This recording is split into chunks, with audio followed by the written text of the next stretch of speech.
Hi, welcome to Sylvie's Technique Vlog. In this section, I'm going to be talking about something that I learned from Nung. His fighter name when he was a Western-style boxer was Napapon Piatsak Chokchai. He's in the Muay Thai library. He's the best boxing private in Thailand, other than Chai. Definitely the best in Chiang Mai. So something that he showed me when I was working with him for our library session was how to do this like diving punch, right? So Chai is all about this like super rotation, and Sagat is all about this rotation. The thing about Nung that's really interesting is that he kind of like brings his whole, his arms stay kind of up, and he brings his whole body forward in this punch that kind of like comes forward and offline like this. So he's like coming offline. The reason this is a technique vlog is because I've been working on this diving thing rather than the twisting thing, because you have to kind of already be close in order for the twisting to land where it's supposed to land, and I have a problem getting close. So I've been cheating with Nung's diving cross in order to cross the distance for my punches to land without having to already be in. He still uses his feet, getting really, really close to his opponent. I'm not doing that yet, but on the bag and in shadow, I'm working on this like diving forward thing like this.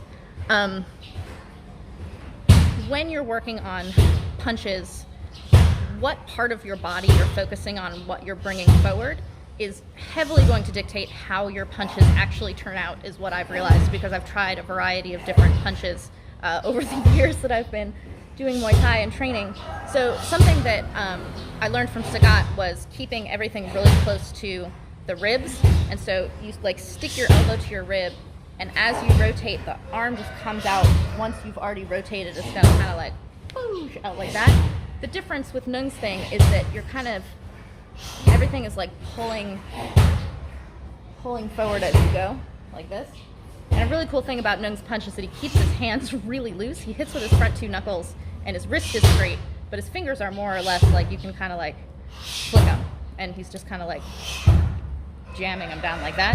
So because you're like whack and like everything is just kind of coming right at the end there, you don't twist your hand, like you don't do a final twist on the punch at the end. It kind of just like knocks down. So the entire trajectory is this kind of like coming like this. That's the technique I've been working on for Sylvie's Technique Vlog for the public part. If you guys are interested in me talking about body positioning and trajectory in a more general sense, that's what I'm going to be talking about for my patrons in the longer video.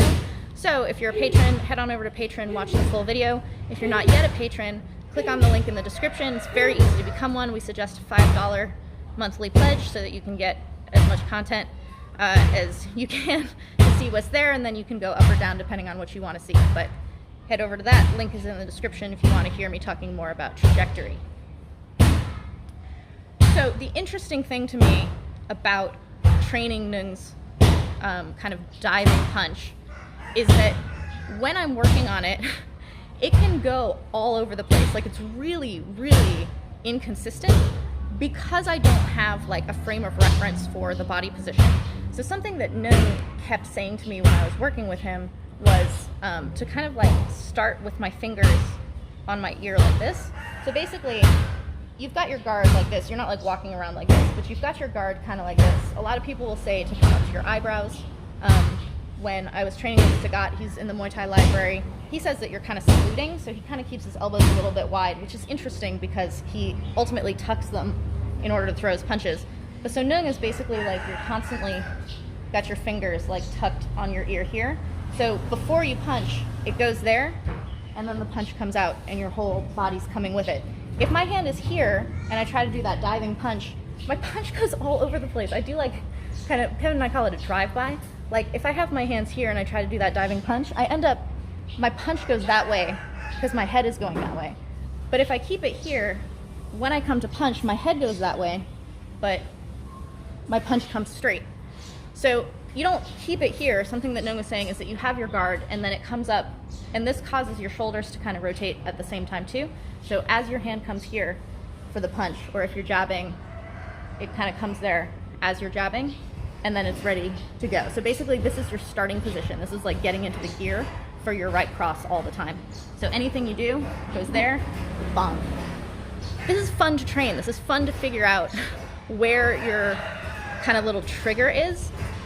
So previously I've worked on things like I was working on my hook many years ago, and I realized that it had power and the right twist and trajectory on it when I thought to myself that I was pulling my opposite hip.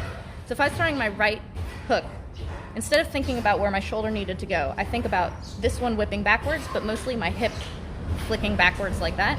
So instead of anything to do with my right hand at all while I'm throwing that hook, I'm just twitching my hook back. That's the same concept of like body positioning, of like where's your hand when you're getting ready to throw something. A lot of people will teach the tatmala upward elbow like this as like the flicking your hair back. The reason that's a good way to teach it is that people can feel what that's like. Everyone knows how to like slick your hair back like this, and it makes the elbow come up straight. If you don't think of it that way, if you're just trying to like throw in space, if your hand is off like this, you don't know where your elbow's gonna go. It's like super inconsistent. You can still throw it good without touching your hand, without touching your head, but if you touch it, it's gonna be right every time. So that's what I like about this, like, it's almost like the James Dean cigarette behind the ear is what Nung's punches are like. But I've been really interested in this body positioning and trajectory thing, mainly because we're unaware of it rather than we are aware of it. So if you have something like this that allows your punch to come out consistently all the time, that's awesome. But the first step is figuring out where you actually are right now for whether you like your punch or your kick or not. Like, whether it's good or not, figure out what your actual body position is while you're throwing it. The thing that was like revelatory for me about this is that, one, when I'm shadow boxing or on the bag, I feel completely different in my body than I do when I get in front of Pinu for pad work or when I'm gonna spar. It's like my feet aren't even in the same position. I notice it when I'm shadow boxing and I feel like really good and everything's like coming out really smooth, like bop, bop, bop. I'm kind of on my toes a lot. But then when I get in front of a bag, it's a little bit heavier, but still closer to shadow. When I get in front of Pinu or a sparring partner, I'm like rocked down all the time. My body position is completely different. So if my kick is great on the bag or in shadow boxing, I'm like, what's wrong with me? Why can't I do it under pressure? Pressure is causing your body to go into a different position. Pressure is causing you to be more flat-footed. It's causing you to keep your foot on the inside of your opponent instead of the outside of your opponent. It's causing you to be tired and stressed, and so you're punching from here instead of here. Like, it's these little things that you figure out where your body position is.